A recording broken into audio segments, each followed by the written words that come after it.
Germânico é sem dúvidas um dos nomes mais lembrados da Roma antiga, muito mais por suposições do que por seus feitos. Entretanto, mesmo morrendo muito jovem, Germânico conseguiu grandes façanhas em sua vida. Hoje iremos conhecer a história do melhor imperador que Roma não teve. Antes de iniciar, eu gostaria de agradecer por sua visualização, e quero pedir que se inscreva se não for inscrito, considere se tornar membro, aqui ou na campanha do Apoie-se, e nos ajude diretamente. Outra opção é comprando qualquer produto da descrição, livros e camisetas sempre estão na descrição e no primeiro comentário. Com sua ajuda ficaremos cada vez mais fortes. Bora para o vídeo. Germânico nasceu em Roma no ano 15 a.C. Germânico era filho do general Nero Cláudio Druso, filho da imperatriz Lívia Drusa, terceira esposa do imperador Augusto, e sua mãe era Antônia, a jovem, a filha mais nova do triunviro Marco Antônio, e Otávia menor, irmã de Augusto.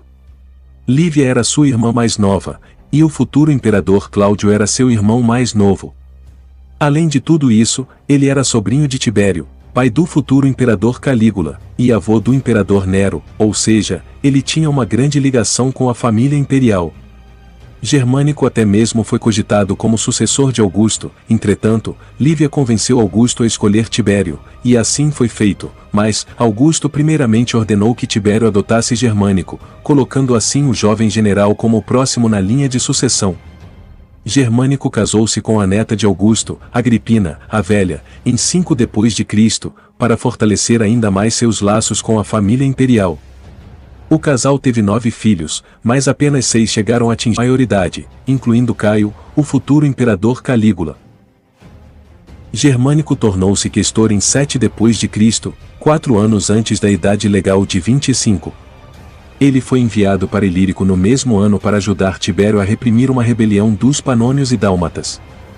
Germânico levou consigo um exército de cidadãos alistados, e escravos libertados comprados de seus antigos mestres para reforçar o exército de Tibério estacionado em Sicília, sua base de operações. No final do ano, chegaram reforços adicionais, 3 legiões da Mésia comandadas por Aulo Cecina Severo, e 2 legiões com cavalaria trácia e tropas auxiliares da Anatólia comandadas por Silvano. Quando Germânico chegou à Panonia, os rebeldes recorreram a ataques das fortalezas das montanhas onde haviam se refugiado. Como as legiões romanas não foram tão eficazes no combate a essa tática, Tibério desdobrou suas forças auxiliares e dividiu seu exército em pequenos destacamentos, permitindo-lhes cobrir mais lugares, e conduzir uma guerra de atrito contra os rebeldes em suas fortes posições defensivas. Os romanos também começaram a expulsar os rebeldes do campo, oferecendo anistia às tribos que depuseram suas armas, e implementaram uma política de terra arrasada em um esforço para matar de fome o inimigo. Durante este período, os destacamentos de Germânico estavam em ação contra a tribo dos Masaí, que acabou sendo derrotada. A posição dos rebeldes entrou em colapso em 8 d.C., quando um de seus comandantes, Bato, o Breuciano, entregou seu líder Paines aos romanos e rendeu seu povo em troca de anistia. Isso ajudou para que a tribo se dividisse, ficando mais fácil para que os romanos conseguissem a vitória, mesmo sem precisar lutar nenhuma batalha. A pacificação dos Breuci, com sua grande população e recursos, foi uma vitória significativa para os romanos, que seriam reforçados por 8 coortes de auxiliares Breuci no final da guerra. Bato, o Dizitiata, um outro comandante Breuci, retirou-se da Panonia para a Dalmácia, onde ocupou as montanhas da Bósnia e começou a realizar contra-ataques, provavelmente contra os povos que se aliaram aos romanos. No final do ano, Tibério deixou Lépido no comando de Cícia, e Silvano em Sirmio. As forças romanas tomaram a iniciativa em 9 d.C. e invadiram a Dalmácia. Tibério dividiu suas forças em 3 divisões, uma sob Silvano, que avançou para sudeste de Sirmio, outro comandado por Lépido, que avançou para noroeste ao longo do vale de Una de Cícia em direção a Burnum, e a terceira liderada por Tibério e Germânico no interior da Dalmácia. As divisões sob Lépido e Silvano praticamente exterminaram os rebeldes em suas fortalezas nas montanhas. As forças romanas capturaram muitas cidades, e as comandadas por Germânico tomaram Raetinum. As forças romanas sob Tibério e Germânico perseguiram Bato até a fortaleza de Andrécio, perto de Salona, aonde iniciaram um cerco. Quando ficou claro que Bato não se renderia, Tibério atacou a fortaleza e o capturou. Enquanto Tibério negociava os termos da rendição, Germânico foi enviado em uma expedição punitiva pelo território ao redor, durante a qual forçou a rendição da cidade fortificada de Arduba, e das cidades vizinhas. Ele então enviou um deputado para subjugar os distritos restantes e retornou a Tibério. Depois de um início distinto em sua carreira militar, Germânico retornou a Roma no final do ano 9, para anunciar pessoalmente sua vitória. Ele foi homenageado com uma insígnia triunfal e o posto de pretor. Ele também recebeu permissão para ser candidato a cônsul antes do tempo regular e o direito de falar primeiro no Senado depois dos cônsules. De acordo com Cássio Dio, Germânico foi um questor popular por ter atuado como um defensor do povo diante de Augusto e de outros juízes. Em 9 d.C., 3 legiões romanas comandadas por Varo foram destruídas por uma coalizão de tribos alemãs lideradas por Armínio na Batalha da Floresta de Teutoburgo. Como procônsul, Germânico foi enviado com Tibério para defender o império contra os alemães em 11 d.C.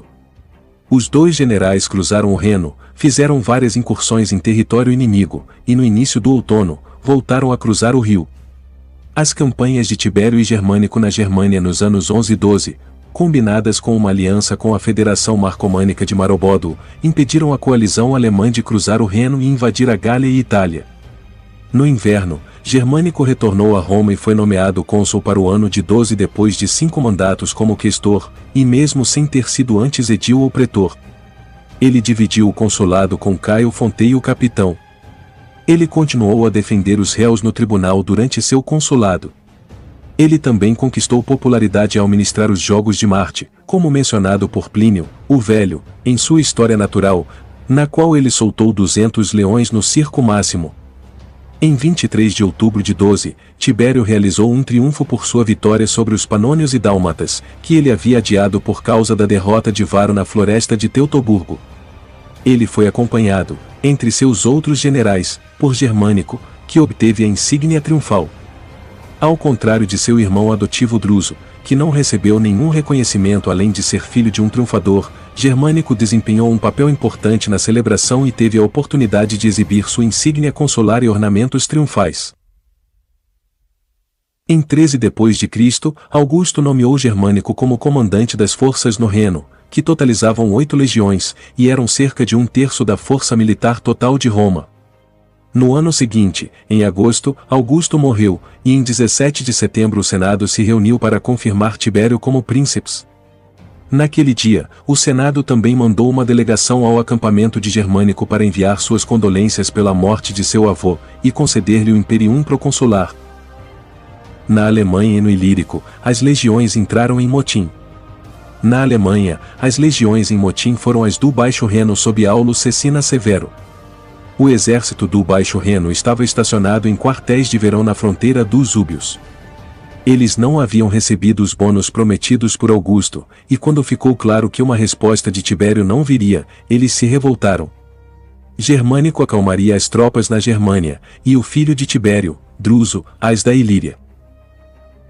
O exército do Baixo Reno queria um aumento salarial, a redução de seu serviço para 16 anos, ao invés de 20 para mitigar as dificuldades de suas tarefas militares, e vingança contra os centuriões por sua crueldade. Depois que Germânico chegou, os soldados fizeram uma lista de suas queixas e tentaram proclamá-lo imperador. Suas maneiras abertas e afáveis o tornaram popular entre os soldados, mas ele permaneceu leal ao imperador.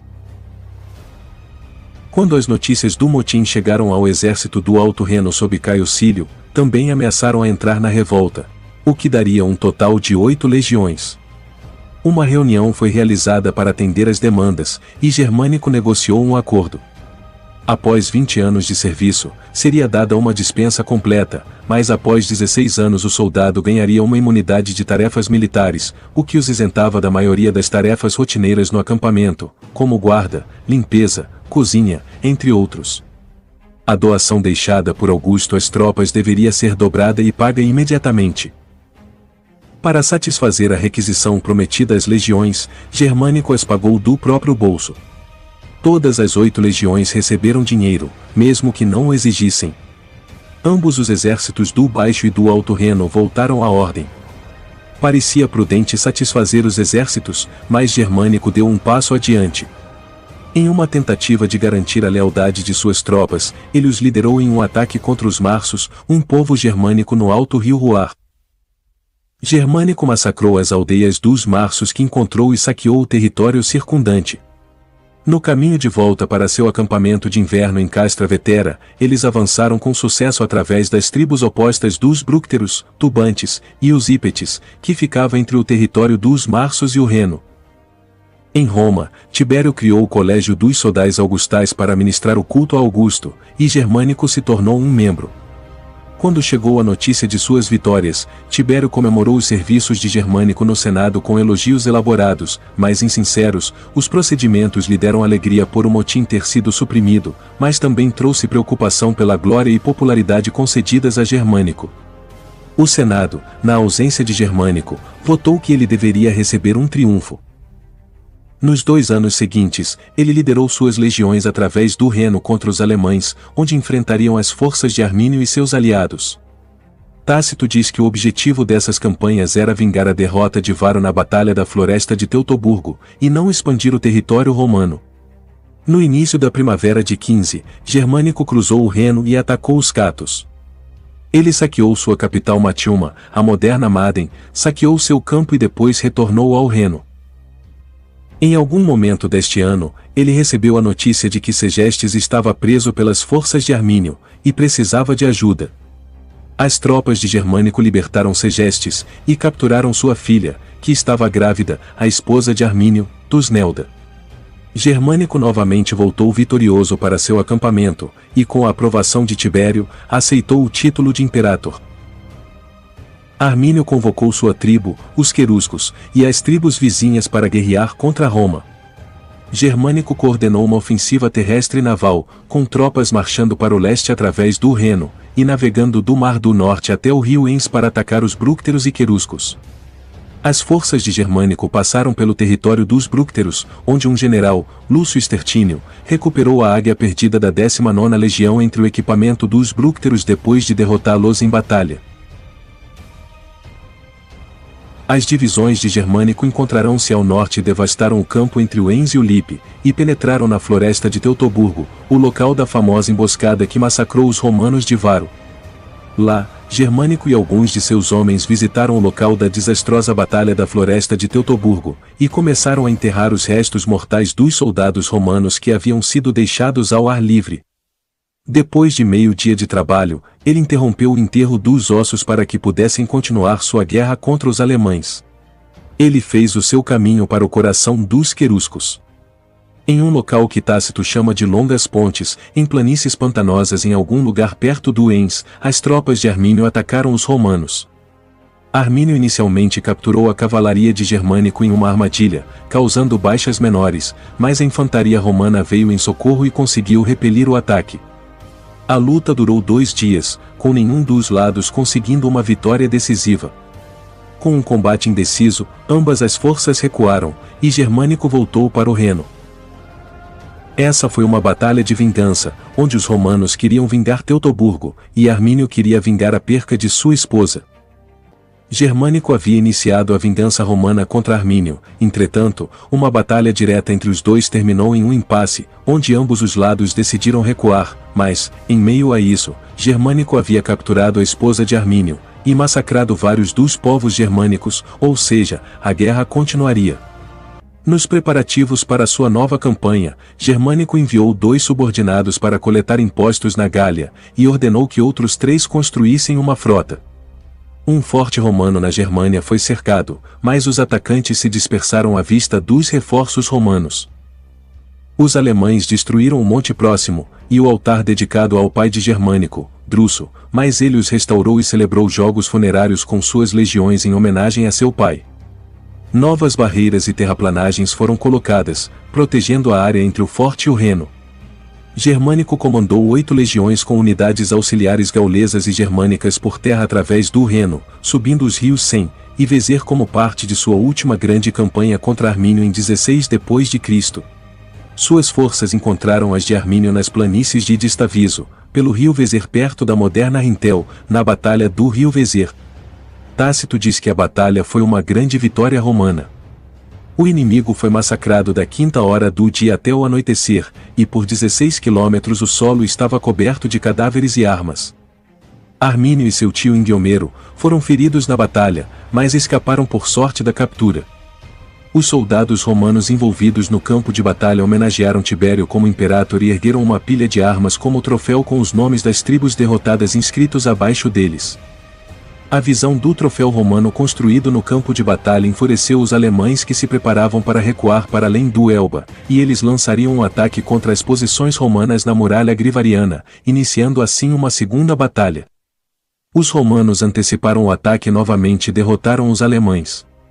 Germânico afirmou que não queria prisioneiros, pois o extermínio das tribos germânicas era a única conclusão que ele via para a guerra. Os romanos vitoriosos então ergueram um monte com a inscrição: o exército de Tibério César, depois de conquistar completamente as tribos entre o Reno e o Elba, dedicou este monumento a Marte, Júpiter e Augusto. Germânico enviou algumas tropas de volta ao Reno, com algumas delas tomando a rota terrestre, mas a maioria delas pegou a rota rápida e viajou de barco. Eles desceram o Enz em direção ao Mar do Norte, mas quando chegaram ao mar, uma tempestade caiu, afundando muitos dos barcos e matando muitos homens e cavalos. Germânico ordenou a Caio Cílio que marchasse contra os catos com uma força de 3.000 cavaleiros e 33.000 soldados de infantaria, ordenando que devastassem o território dos catos, enquanto ele próprio, com um exército maior, atacaria os marços pela 3ª vez e devastaria as suas terras. Ele obrigou Malovendo, o líder derrotado dos marços, a revelar a localização de outra das águias perdidas em Teutoburgo, e imediatamente Germânico mandou tropas para recuperá-la. Os romanos avançaram para dentro da Germânia, derrotando qualquer inimigo que encontrassem. Os sucessos de Germânico na Alemanha o tornaram popular entre os soldados. Ele desferiu um golpe significativo nos inimigos de Roma, reprimiu uma revolta de tropas e devolveu vários estandartes perdidos a Roma. Suas ações aumentaram sua fama e ele se tornou muito popular entre o povo romano. Tibério, sabendo disso, chamou Germânico de volta a Roma e informou de que lhe seria dado um triunfo e transferido para um comando diferente. O esforço para conquistar a Germânia Magna foi considerado muito grande quando comparado com o baixo potencial de lucro da anexação do novo território. Roma considerava a Alemanha um território selvagem de florestas e pantanos, com pouca riqueza em comparação com os territórios que Roma já possuía. No entanto, a campanha curou significativamente o trauma psicológico romano do desastre de Varo, e recuperou muito o prestígio romano, fazendo com que eles fossem novamente temidos na Germânia. Além da recuperação de 2 das 3 águias perdidas, Germânico lutou contra Armínio, o traidor que destruiu as 3 legiões romanas no ano 9. Ao liderar suas tropas através do Reno sem recorrer a Tibério, Germânico foi contra o conselho de Augusto de manter aquele rio como a fronteira do império, e iniciou a potenciais dúvidas de Tibério sobre seus motivos em tomar tal ação independente. Este erro de julgamento político deu a Tibério razão para chamar controversamente seu sobrinho, talvez nem seja pelo baixo lucro de conquistar a Germânia, talvez fosse mais pelo ciúme e inveja de Tibério. Tácito atribuiu a lembrança ao ciúme de Tibério pela glória que Germânico havia adquirido, e com alguma amargura, afirma que Germânico poderia ter completado a conquista da Germânia se tivesse recebido total independência operacional. No início do ano 17 d.C., Germânico voltou à capital, e em 26 de maio celebrou um triunfo. Ele havia capturado alguns prisioneiros importantes, mas Armínio ainda estava foragido. No entanto, isso não tirou o espetáculo de seu triunfo. Um calendário quase contemporâneo marca 26 de maio como o dia em que Germânico César foi levado à cidade em triunfo, enquanto moedas emitidas sob seu filho Calígula o retratavam em uma carruagem triunfal, com uma inscrição: padrões recuperados, alemães derrotados. Seu triunfo incluiu um longo desfile de cativos, incluindo a esposa de Armínio, Tusnelda, e seu filho de 3 anos, entre outros das tribos germânicas derrotadas. A procissão exibia réplicas de montanhas, rios e batalhas, e a guerra foi considerada encerrada. Tibério deu dinheiro ao povo de Roma em nome de Germânico, e Germânico estava programado para ocupar o consulado no próximo ano com o imperador. Como resultado, no ano 18 Germânico recebeu a parte oriental do império, assim como Agripa e Tibério haviam recebido antes, quando eram sucessores do imperador. Após seu triunfo, Germânico foi enviado à Ásia para reorganizar as províncias e reinos ali, que estavam em tal desordem que a atenção foi considerada necessária para resolver as questões. Germânico recebeu o comando extraordinário sobre os outros governadores e comandantes da área que ele deveria operar. No entanto, Tibério havia substituído o governador da Síria por Cineu Calpurnio Pisão, que deveria ajudar Germânico, mas acabou se mostrando um problema. De acordo com Tácito, esta foi uma tentativa de separar Germânico de suas tropas leais e enfraquecer sua influência, mas o historiador Richard Elston diz que Tibério tinha poucos motivos para enfraquecer seu herdeiro. Germânico teve um ano agitado em 17. Ele restaurou um templo de Spis, a deusa da esperança, e supostamente ganhou uma corrida de bigas em nome de Tibério nos Jogos Olímpicos daquele ano. No entanto, Eusébio, nossa principal referência para isso, não nomeia Germânico, e Tácito também não faz referência a essa ocasião, que teria exigido que Germânico fizesse 2 viagens à Grécia em um ano. Além disso, não esperando para assumir seu consulado em Roma, ele partiu após seu triunfo, mas antes do final de 17. Ele navegou pela costa da Ilíria do Mar Adriático até a Grécia. Ele chegou a Nicópolis perto do local da Batalha de Áxio, onde assumiu seu segundo consulado em 18 de janeiro de 18 d.C. Ele visitou os locais associados a seu avô adotivo Augusto, e seu avô natural Marco Antônio, antes de cruzar o mar para Lesbos e depois para a Ásia Menor. Lá ele visitou o sítio de Troia e o oráculo de Apolo Claros perto de Colofon. Pisão partiu ao mesmo tempo que Germânico, mas viajou diretamente para Atenas e depois para Rhodes, onde ele e Germânico se encontrariam pela primeira vez. De lá, Pisão foi para a Síria, onde logo começou a substituir os oficiais por homens leais a ele, em uma tentativa de conquistar a lealdade de seus soldados. Em seguida, Germânico viajou pela Síria até a Armênia, onde instalou o rei Artaxias III como substituto de Vonones I, a quem Augusto havia deposto e colocado em prisão domiciliar a pedido do rei da Pártia, Artabano. O rei da Capadócia também morreu. Após isso Germânico enviou o Quinto Verâneo para organizar a Capadócia como uma província, um empreendimento lucrativo, pois Tibério conseguiu reduzir o imposto sobre vendas de 1% para 0,5%. A receita da nova província foi suficiente para compensar a diferença perdida com a redução do imposto sobre vendas.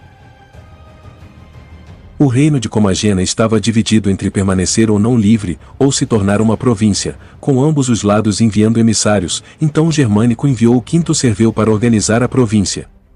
Após resolver essas questões, ele viajou para Cirro, uma cidade na Síria, entre Antioquia e o Eufrates, onde passou o resto do ano 18 nos quartéis de inverno da Legio X Fretensis. Lá, Germânico se encontrou com Pisão e os dois discutiram por que Pisão não enviou suas tropas à Armênia depois de receber ordens para fazê-lo. Artabano enviou um emissário a Germânico requisitando que Vonones fosse removido da Armênia para evitar que ele iniciasse uma nova revolta e Germânico concordou, enviando-o para Cilícia, o que foi ao mesmo tempo um agrado a Artabano e um insulto a Pisão, que era aliado de Vonones.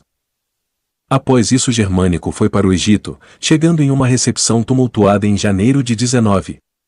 Ele havia ido lá para aliviar a fome no país vital para o suprimento de grãos de Roma. Isso incomodou Tibério, porque havia violado uma ordem de Augusto de que nenhum senador entraria na província sem consultar o imperador e o senado, e o Egito era uma província imperial, e pertencia ao imperador. Germânico entrou na província na qualidade de procônsul sem antes pedir permissão para fazê-lo. Ele retornou à Síria no verão, onde descobriu que Pisão havia ignorado e revogado suas ordens para as cidades e legiões.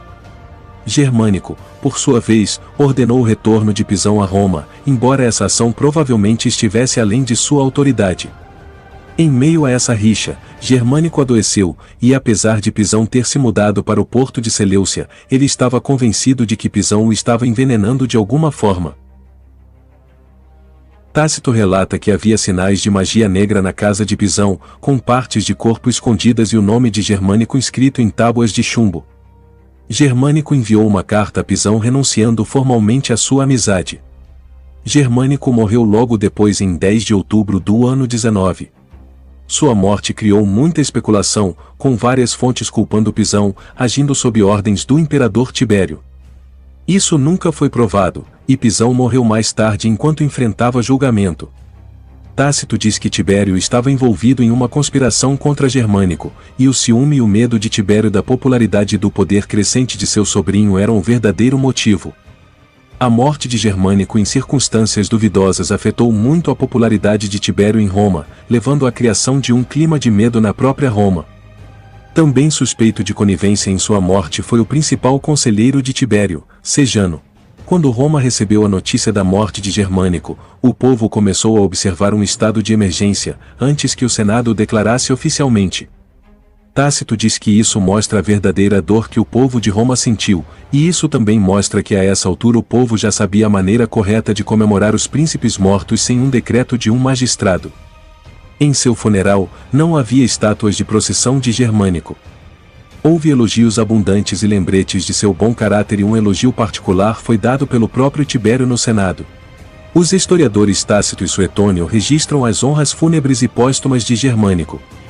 Depois de consultar sua família, Tibério fez seus desejos conhecidos e o Senado recolheu as honras em um decreto comemorativo, onde todos os cônsules deveriam aprovar uma lei homenageando a morte de Germânico. Arcos comemorativos foram construídos em sua homenagem e não apenas em Roma, mas na fronteira do Reno e na Ásia, onde ele governou em vida. O Arco do Reno foi colocado ao lado do de seu pai, onde os soldados construíram um monumento funerário em homenagem a ele. Retratos dele e de seu pai natural foram colocados no Templo de Apolo no Palatino, em Roma. Muitos romanos, no relato de Tácito, consideravam Germânico o equivalente a Alexandre, o Grande, e acreditavam que ele teria facilmente superado as conquistas de Alexandre se ele se tornasse imperador. Há rumores de que Pisão foi responsável pela morte de Germânico. À medida que as acusações se acumulavam, não demorou muito para que o conhecido acusador, Lúcio Fulcínio Trião, fizesse acusações contra ele. Os Pisões eram apoiadores de longa data dos Claudianos e se aliaram a Otaviano desde o início. O apoio contínuo dos Pisões e sua própria amizade com Pisão fizeram Tibério hesitar em ouvir o caso. Depois de ouvir brevemente os dois lados, Tibério encaminhou o caso ao Senado, sem fazer nenhum esforço para esconder sua profunda raiva em relação a Pisão. Tibério permitiu que Pisão convocasse testemunhas de todas as ordens sociais, inclusive escravos, e teve mais tempo para pleitear do que os promotores, mas isso não fez diferença. Antes do término do julgamento, Pisão morreu, ostensivamente por suicídio, mas Tácito supõe que Tibério pode tê-lo assassinado antes que ele pudesse acusar o imperador na morte de Germânico. Germânico e Tibério são frequentemente contrastados por antigos historiadores e poetas que escreveram usando temas encontrados no drama, com Germânico interpretando o herói trágico, e Tibério o tirano. A resistência do principado é desafiada nessas narrativas, pela apreensão ciumenta do imperador em relação a comandantes competentes como Germânico. Atenção especial é dada aos seus estilos de liderança, ou seja, em sua relação com as massas. Germânico é retratado como um líder competente e capaz de lidar com as massas, enquanto Tibério é indeciso e invejoso. Apesar da poética ligada a Germânico por autores antigos, é aceito por historiadores como Antony Barré que Germânico era um general hábil. Ele lutou contra os Panônios sob Tibério, reprimiu o motim no Reno e liderou 3 campanhas bem-sucedidas na Germânia. Quanto à sua popularidade, ele era tão popular que as legiões amotinadas do Reno tentaram proclamá-lo imperador em 14, no entanto, ele permaneceu leal e os liderou contra as tribos alemãs. Tácito e Suetônio afirmam que Tibério estava com ciúmes da popularidade de Germânico, mas Barré sugere que sua afirmação pode ser contrariada pelo fato de que, após suas campanhas na Alemanha, Germânico recebeu o comando das províncias orientais, um sinal claro de que ele pretendia governar. De acordo com o precedente estabelecido por Augusto. Tácito descreveu Germânico como um bom general, gentil e moderado, dizendo que sua morte prematura havia tirado um grande governante de Roma. A morte de Germânico sem dúvidas foi um grande mistério, no qual nunca saberemos se foi realmente por causas naturais ou suicídio. O que sabemos é que ele era um grande general, e provavelmente teria sido um grande imperador. Muito obrigado a todos vocês que assistiram até aqui, espero que tenham gostado. Se gostou, deixe seu like e compartilhe com o máximo de pessoas que puder, e não esqueça de nos seguir no Instagram. Conto com vocês, fiquem com Deus e até o próximo vídeo.